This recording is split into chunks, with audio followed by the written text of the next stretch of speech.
Oke, teman-teman, kita langsung masuk aja ke soal pertama.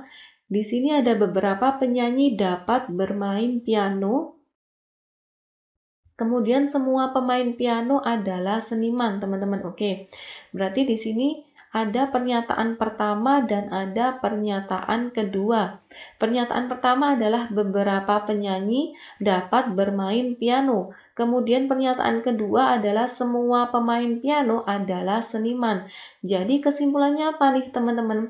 Teman-teman kalau misalkan menemukan soal seperti ini, teman-teman ya, ini merupakan soal penalaran logis atau silogisme, teman-teman. Jadi teman-teman di sini harus benar-benar memilih jawaban yang tepat, teman-teman ya. Harus teliti juga dari pernyataan satu sama pernyataan dua, kira-kira yang nyambung yang mana untuk dijadikan kesimpulan, teman-teman. Dari kelima jawaban di sini kita lihat dulu, teman-teman. Apakah yang A, sebagian penyanyi tidak dapat bernyanyi sambil bermain piano? Ini salah nih, teman-teman ya. Ini salah. Kemudian kita lihat yang B, sebagian penyanyi tidak dapat bermain piano. Ini juga salah nih, teman-teman ya. Ini teman-teman harus teliti, teman-teman ya. Harus teliti apakah yang C, beberapa penyanyi adalah seniman, beberapa penyanyi adalah seniman. Nah, ini benar nih, teman-teman.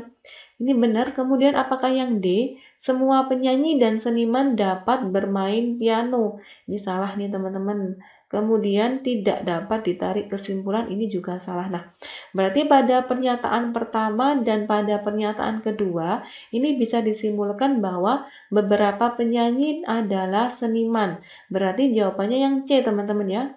Hati-hati teman-teman ya, kalau misalkan mendapatkan soal seperti ini. Sebelum kita lanjut ke soal berikutnya, Ayo CPNS menyediakan beberapa paket yang bisa teman-teman pilih sesuai dengan kebutuhan belajar masing-masing. Ada ribuan soal yang siap dikerjakan untuk melatih mengerjakan soal dan manajemen waktu.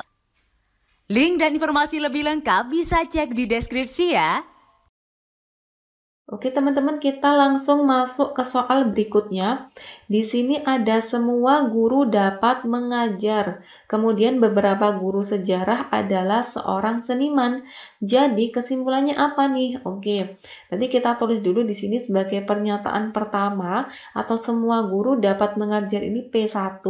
Kemudian P2-nya ini nih teman-teman. Pernyataan kedua adalah beberapa guru sejarah adalah seorang seniman. Oke. Berarti kalau misalkan teman-teman menemukan soal seperti ini adalah soal penalaran logis atau silogisme, teman-teman ya. Berarti teman-teman di sini harus mencari jawaban yang tepat, harus yang teliti juga, teman-teman, untuk bisa menarik kesimpulan dari kelima pilihan jawaban di sini, teman-teman ya. Ini kita lihat dulu nih, teman-teman. Apakah yang E, kita lihat dari bawah dulu teman-teman ya, tidak dapat ditarik kesimpulan, ini kita belum lihat dulu teman-teman ya. Kemudian apakah yang D, semua guru sejarah adalah seniman yang dapat mengajar?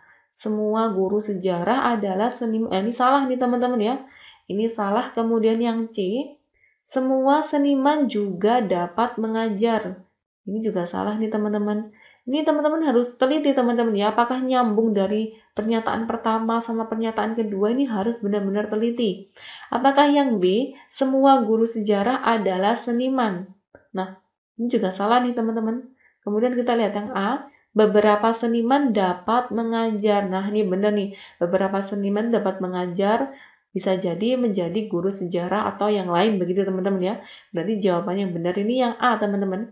Ini yang E juga salah. Maka dari pernyataan pertama dan pernyataan kedua, kesimpulannya adalah beberapa seniman dapat mengajar. Oke teman-teman kalau misalkan mendapatkan soal seperti ini harus lebih teliti lagi, hati-hati dalam mengerjakan teman-teman ya.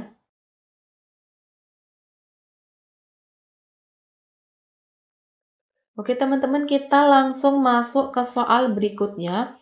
Di sini ada kesedihan selalu membuat seseorang menangis. Kemudian ada kebahagiaan juga kadang membuat orang menangis. Berarti ada kesedihan itu membuat orang menangis, kebahagiaan juga kadang membuat orang menangis. Begini teman-teman ya. Berarti dari pernyataan di sini ini merupakan pernyataan pertama nih teman-teman. Pernyataan pertama adalah kesedihan selalu membuat seorang menangis, kemudian kebahagiaan juga kadang membuat orang menangis. Ini sebagai P2 teman-teman ya.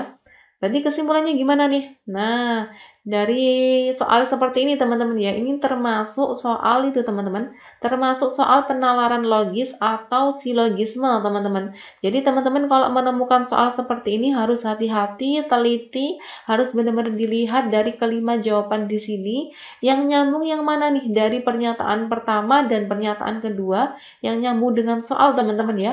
Apakah yang A teman-teman? Tidak dapat ditarik kesimpulan. Nah, kita lihat dulu nih dari yang B. Seorang orang selalu menangis saat sedih maupun bahagia. Orang selalu ini jawabannya yang mana nih teman-teman? Ini salah nih teman-teman ya. Ini salah. Orang selalu menangis saat sedih ataupun bahagia. Ini salah. Kemudian orang sedih jika menangis dan bahagia. Orang sedih jika menangis dan bahagia. Ini juga salah nih teman-teman. Kemudian yang D, orang bahagia yang menangis akan berubah menjadi sedih. Nah, orang bahagia yang menangis akan berubah menjadi sedih. Ini maksudnya apa nih teman-teman ya? Ini salah nih teman-teman, yang D ini salah. Kemudian yang E kita lihat kebahagiaan dan kesedihan dapat membuat seseorang menangis. Nah, ini cocok nih teman-teman. Karena di pernyataan pertama ini ada kesedihan, ya teman-teman ada kesedihan, kemudian di pernyataan kedua ini ada kebahagiaan. Jadi kalau dijadikan satu, kebahagiaan dan kesedihan itu dapat membuat seorang menangis. Nah, ini cocok nih teman-teman. Kemudian kita lihat yang A, apakah tidak dapat ditarik kesimpulan? Nah, ini bisa ditarik kesimpulan, karena kesimpulannya adalah yang E, teman-teman ya. Berarti jawaban yang A ini juga salah. Oke, teman-teman. Ini teman-teman, aku beritahu lagi teman-teman ya. Kalau menemukan soal seperti ini, teman-teman harus lebih hati-hati, lebih tepat memilih jawabannya kira-kira yang mana, karena ini adalah soal penalaran atau logis silogisme teman-teman. Jadi teman-teman harus memilih atau menyesuaikan dari pernyataan 1 dan pernyataan 2, kira-kira yang cocok yang mana, begitu teman-teman ya, maka dapat ditarik kesimpulan nantinya. Oke teman-teman.